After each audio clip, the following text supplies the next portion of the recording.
Maaf ya, aku izin pulang duluan bro, ucapku sambil membereskan jaket dan peralatan kerjaku. Saat itu jam masih menunjukkan pukul 23:15 atau sekitar jam 11-an malam. Aku yang saat itu sedang kerja shift malam harus pulang lebih dulu karena mendengar kabar kalau ayahku di Bogor sakit sampai harus dibawa ke unit gawat darurat atau UGD. Tanpa pikir panjang, aku memberanikan diri meminta izin ke leaderku untuk pulang lebih awal. Untungnya, leaderku itu berbaik hati memberikanku izin untuk pulang lebih cepat. Walau saat itu gudang masih cukup banyak pekerjaan. Oh ya, aku bekerja di salah satu gudang logistik di sekitaran daerah Jakarta Utara. Setelah keluar dari kawasan gudang, aku tidak pulang ke kontrakan. Akan tetapi, langsung menuju ke salah satu jalan besar untuk mencari bis dan berangkat secepatnya ke kota Bogor dengan masih memakai seragam kerja. Halo? Aduh, gak keangkat. Keluhku sambil melihat layar ponsel. Aku sedikit panik karena memang berita ini sangat mengejutkanku. Padahal tadi nomor milik kakakku ini yang menghubungiku dan mengabarkan kalau ayah lagi sakit. Tapi sekarang ia malah tidak aktif. Jadinya aku semakin khawatir kalau mereka semua sibuk karena kondisi ayah yang memburuk. Sialnya, sudah berdiri hampir 30 menit pun masih tidak ada kendaraan umum yang lewat. Setidaknya angkot untuk mengantarku menuju terminal bis. Aku lalu berpindah posisi, duduk di sebuah kursi kecil yang berada di bawah sebuah jembatan kereta. Malam semakin sunyi, tidak ada toko atau pedagang makanan yang buka. Aslinya itu benar-benar aku sendirian di sini. Sesekali ada motor yang lewat, tapi hanya sedikit. Ingin rasanya aku memesan ojek online untuk mengantarku sampai terminal. Tapi entah kenapa, hatiku berkata tidak. Alhasil, aku tetap diam di sini menunggu kendaraan umum yang wajahku mulai cemas. Sesekali kata-kata kasar tuh keluar dari mulutku.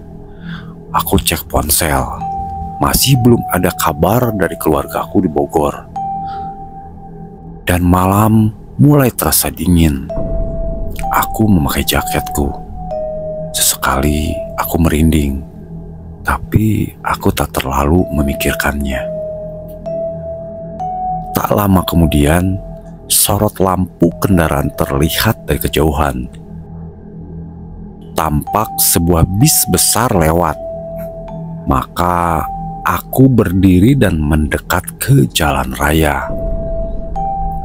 Aku mencoba memberhentikannya dengan cara melambaikan tangan. Tapi sang kondektur malah membalas lambaianku dan gestur menolak.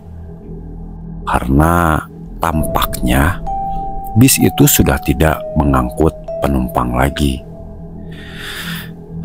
Aku menghela napas, semakin lesu dan kebingungan. Aku lalu berbalik badan. Namun, tiba-tiba sebuah klakson berbunyi dari jalan raya. Aku menoleh, dan sebuah minibus sudah berhenti di pinggir jalan, seolah menungguku untuk naik. Tapi anehnya, bis itu tidak memiliki sorot lampu depan. Warna bisnya putih polos, tanpa motif ataupun ada logo. Aku lalu mendekat dan pintu depan terbuka. "Pak, kemana ya?" tanyaku. Dengan nada datar, sang sopir menjawab, "Ke Bogor." Karena sangat kebetulan, dan aku anggap ini sebuah anugerah. Di tempat sepi ini aku mendapat bis dengan tujuan yang persis banget dengan tujuanku. Tanpa pikir panjang, aku langsung naik. Sampainya di dalam bis, ternyata di dalam bis sudah cukup ramai dan penuh. Aneh, aku kira bis ini sepi dan hanya ada satu kursi kosong di tengah. Aku duduk di sana dan langsung bersandar. Di sampingku, seorang perempuan duduk sambil melihat ke jendela luar. Tampaknya dia tertidur. Sementara penumpang lainnya duduk manis, diam tak bersuara. Mereka tidak main ponsel atau saling mengobrol, tapi diam terpaku begitu saja. Bahkan seorang anak balita yang cenderung tak bisa diam pun terlihat tak bergeming sama sekali. Lalu tak lama bis pun berjalan. Aku mulai bisa merasa tenang. Lalu aku kirim pesan ke kakakku kalau aku sudah dalam perjalanan. Masih belum ada kabar darinya. Singkat cerita, selama beberapa menit aku tak merasakan ada yang aneh di bis ini. Sampai suatu ketika bis ini mulai masuk ke jalanan yang dipenuhi pepohonan dan hutan di sana-sini. Sebuah jalan yang asing bagiku selama perjalanan dari Jakarta ke Bogor. Apalagi bis ini tidak mengambil jalan tol.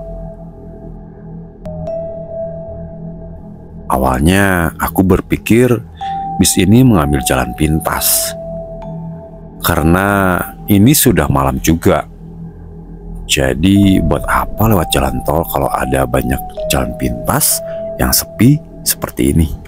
Ya, itu masuk akal. Aku kembali bersandar, memejamkan mata dan mencoba tidur, walau sebenarnya perjalananku tidak jauh. Saat memejamkan mata itu, aku mendengar suara rintihan dari arah samping. Ya, dari arah perempuan di sampingku. Aku memejamkan mata dan menoleh ke arahnya.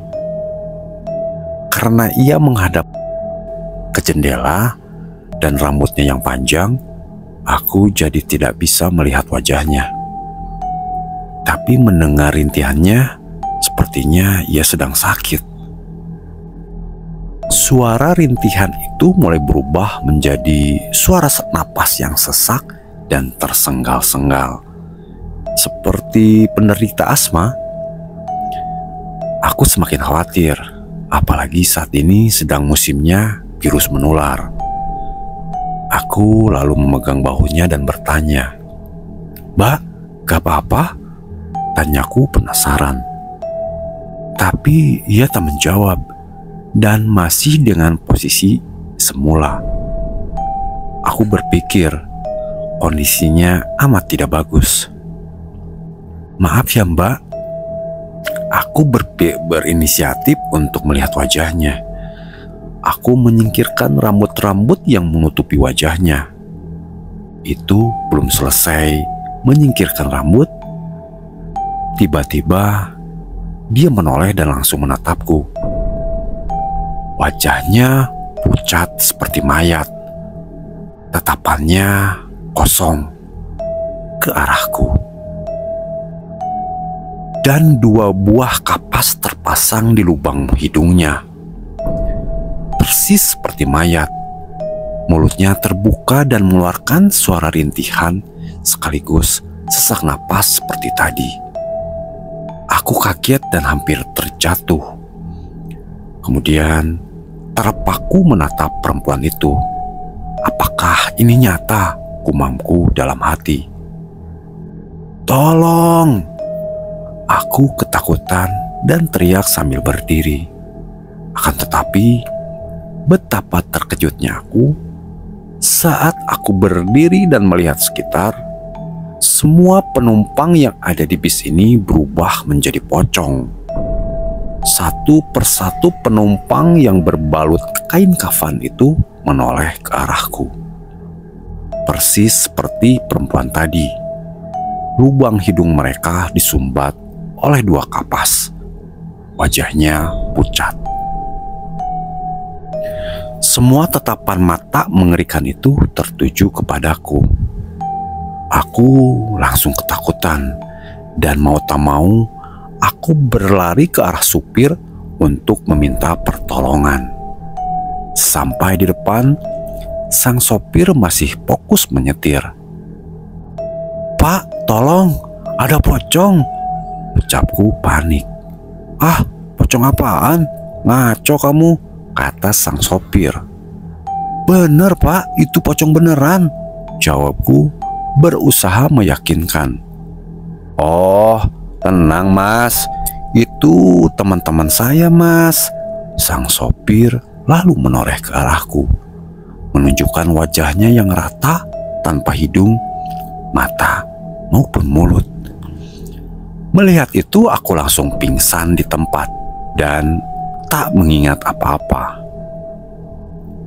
Keesokan paginya aku terbangun di pinggir jalan raya. Sekelilingku penuh dengan sawah-sawah. Entah di mana aku berada.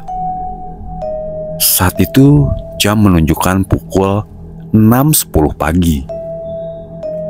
Aku lalu berdiri, wajahku pucat dan badanku lemas.